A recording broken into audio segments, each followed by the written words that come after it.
the book of Matthew, chapter 6, verse 36, 33, and 34. But seek first the kingdom of God and his righteousness, and all these things will be given to you.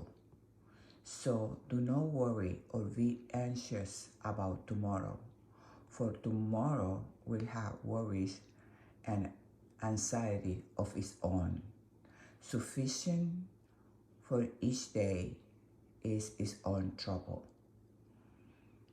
Seek first the kingdom of God and his righteousness, and all those things will be given to you. So do not worry or be anxious about tomorrow, for tomorrow will have worries and anxieties of its own. Sufficient for each day is its own trouble.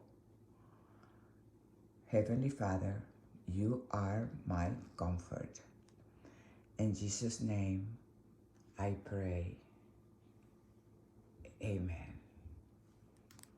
Seek first the kingdom of God and his righteousness.